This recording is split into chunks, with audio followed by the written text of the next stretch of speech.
Halo semuanya.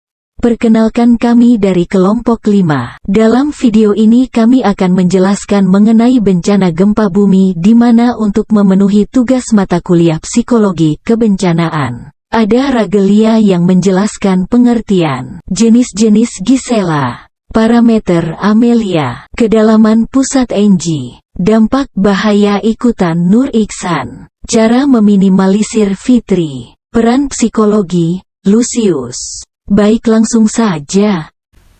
Halo teman-teman semua, di sini saya akan menjelaskan mengenai pengertian gempa bumi. Nah, gempa bumi merupakan peristiwa yang menimbulkan getaran partikel yang menyebar ke segala arah akibat proses subduksi atau proses pergerakan pada kerak bumi yang menimbulkan lekukan, lipatan, retakan, patahan, sehingga ini berbentuk tinggi rendah atau relatif pada permukaan bumi akibat dari pelepasan energi secara tiba-tiba. Selain itu, ada pula penjelasan yang mengemukakan gempa bumi merupakan getaran seismik atau suara yang disebabkan oleh pecahannya atau bergesernya bebatuan di suatu tempat dalam kerak bumi.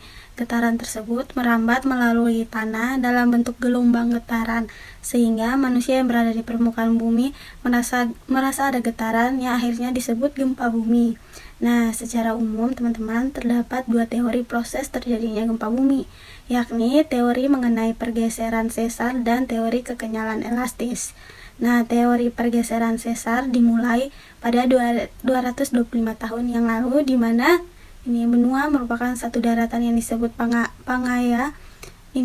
Nah, seiring perjalannya waktu, daratan ini memisahkan diri sehingga mendasar pembentukan lempeng-lempeng bumi yang masih bergerak dan memicu terjadinya gempa bumi.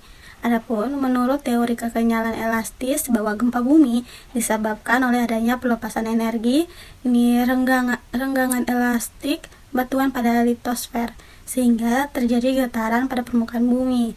Semakin besar energi yang dilepaskan, maka semakin kuat getaran yang ditimbulkan. Oke, jadi kawan-kawan, ada beberapa jenis gempa bumi yang dimana dibedakan dari karakteristik penyebabnya. Yang pertama yaitu gempa bumi runtuhan. Nah, runtuhnya lubang-lubang interior bumi itu merupakan sebab dari terjadinya gempa bumi jenis ini. Nah, hal ini tuh bisa didapatkan dari peristiwa runtuhnya lorong tambang atau lorong sebuah gua. Nah, getaran di permukaan bumi ini dapat dirasakan akibat dari gempa jenis ini, namun tidak begitu besar dirasakan, yang dimana hal ini terjadi itu hanya di tempat saja atau secara lokal. Lalu yang kedua ada yang disebut dengan gempa bumi vulkanik. Nah, aktivitas Gunung Merapi itu merupakan sebab yang menjadikan peristiwa gempa bumi vulkanik. Nah, kejadian ini tuh terjadi akibat dari gerakan magma dari dalam bumi atau batolit yang naik ke atas atau ke lubang kepundan. Hal ini tuh dapat dirasakan oleh manusia di sekitarnya karena gerakan magma tersebut yang menimbulkan gerakan pada permukaan bumi. Nah, alat berupa seismograf ini dapat melihat aktivitas dari gerakan magma dalam peristiwa gempa bumi vulkanik ini, sehingga dapat dilakukan upaya mitigasi bencana. Nah, dampak yang mungkin ditimbulkan dari gempa bumi ini itu bisa diminimalisasi baik dari nyawa manusia hingga ke harta benda. Nah, gempa bumi vulkanik ini itu secara garis besar berada di kisaran rata-rata berkekuatan 4 skala Richter, sehingga menjadikan peristiwa gempa bumi ini tuh termasuk dalam gempa bumi mikro. Nah, yang ketiga ada disebut dengan gempa bumi tektonik. Nah, pelepasan tenaga terjadi akibat pergeseran sesar atau kekenyalan elastis pada daerah tumbukan lempeng samudra dengan lempeng benua, yang dimana ini itu yang menyebabkan terjadinya gempa bumi tektonik. Nah, proses pelepasan energi berupa gelombang elastis yang disebut dengan gelombang seismik atau gempa yang sampai ke permukaan bumi dan menimbulkan getaran dan kerusakan terhadap benda-benda dan bangunan di permukaan bumi. Nah, gempa bumi ini tuh berhubungan dengan gerakan-gerakan tektonik yang terus berlangsung dari proses pembentukan gunung, terjadinya patahan dan tarikan atau tekanan dari pergerakan lempeng batuan penyusun kerak bumi. Nah, besarnya kerusakan akibat dari gempa bumi jenis ini tuh tergantung dari besarnya getaran yang sampai ke permukaan bumi. Jadi bisa dibilang gempa bumi ini tuh kerusakan dari gempa bumi itu tergantung dari besarnya getaran ke permukaan bumi. Yang terakhir yaitu gempa bumi akibat tumbukan meteor. Nah, gempa bumi itu jarang terjadi karena gempa bumi itu terjadi akibat dari jatuhnya meteor ke atmosfer bahkan ke permukaan bumi. Jadi bisa dibilang ini tuh gempa bumi yang sangat jarang terjadi serta jarang menimbulkan gempa. Selanjutnya saya akan menjelaskan mengenai parameter gempa bumi.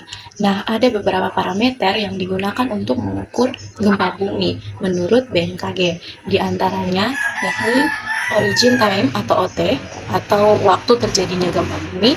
Kemudian ada epicenter atau lokasi pusat gempa bumi. Selanjutnya ada depth atau kedalaman pusat gempa bumi. Selanjutnya kekuatan gempa bumi atau magnitudo.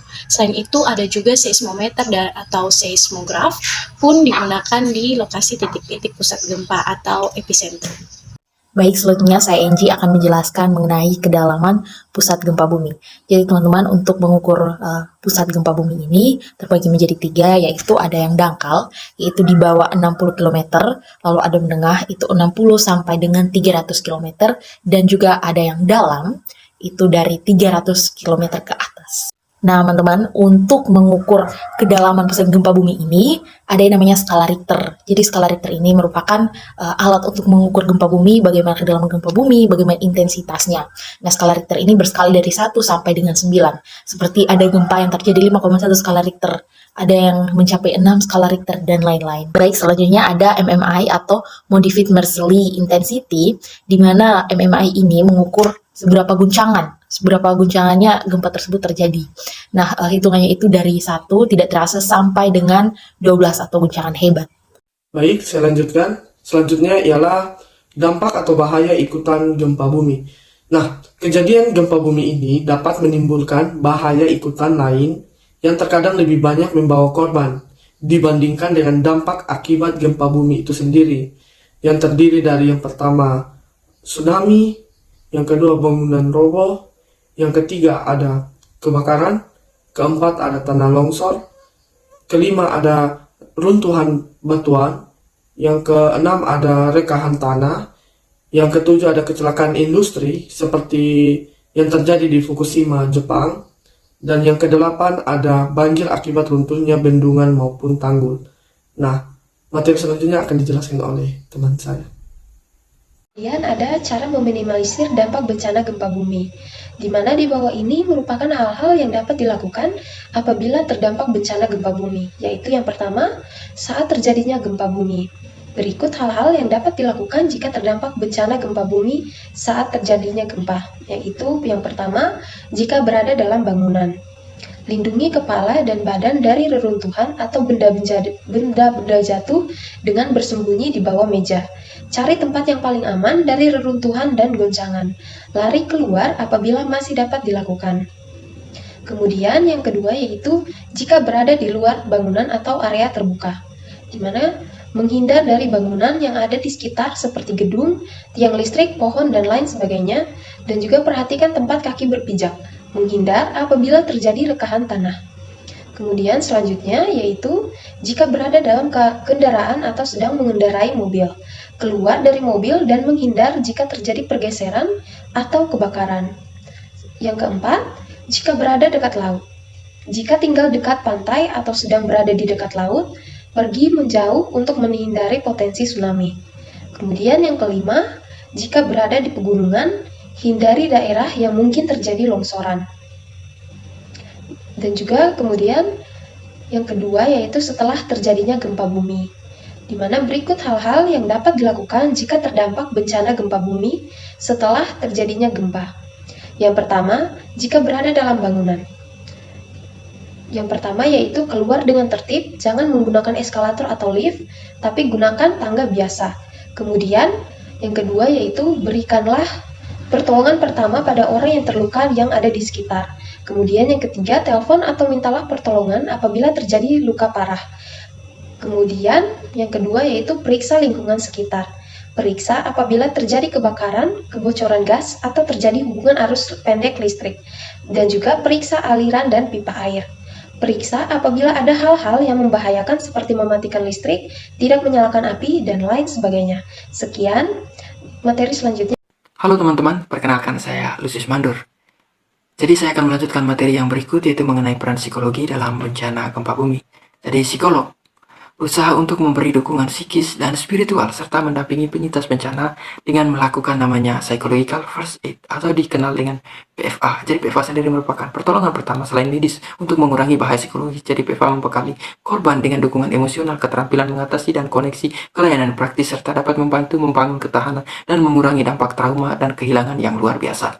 Pada tahun 2011 silam, WHO juga mengembangkan kerangka kerja dari PFA yang terdiri dari 3 prinsip, yaitu tindakan untuk mengetahui, yaitu look, listen, dan link. Look dan listen dapat diartikan sebagai upaya untuk melihat dengan cara masuk dalam lingkungan bencana untuk mengetahui, mendengar, dan memahami kebutuhan korban yang terdampak bencana. Jadi, ada 5 tahap PFA bagi korban bencana gempa bumi. Yang pertama yaitu adalah tahap persiapan. Jadi pada tahap persiapan ini, hal yang harus dimiliki oleh seorang penyedia layanan PFA adalah pengetahuan awal tentang bencana. Kira-kira apa yang terjadi, bagaimana bencana gempa bumi tersebut terjadi, berapa banyak korban jiwa, dan kebutuhan penyintas. Langkah kedua, memperkenalkan diri dan mulai kontak, di mana seperti permintaan izin untuk melakukan pembicaraan, tujuan keberadaan di sini, menawarkan bantuan menjaga kerahasiaan informasi pribadi dari penyintas. Langkah ketiga adalah memberikan rasa aman. Dalam tahap ini yang diperlukan pemberi layanan PFA adalah memberikan rasa aman dan menyediakan kebutuhan dasar penyintas, selalu bersikap tenang saat berbicara dengan orang yang sedang menderita. Langkah keempat adalah mendorong keberfungsian. Dalam tahap ini, hal yang harus dilakukan oleh seorang penyintas adalah dengan memberikan rasa nyaman dengan perilaku verbal maupun non-verbal pada penyintas, terutama bagi penyintas yang sangat berduka atau emosional. Langkah kelima adalah memfasilitasi penyintas untuk pemulihan, di mana pada tahap ini penyedia layanan berupaya mendorong penyintas untuk berpartisipasi dalam proses pemulihan pasca bencana dan untuk membantu penyintas menyusun rencana tindak lanjut.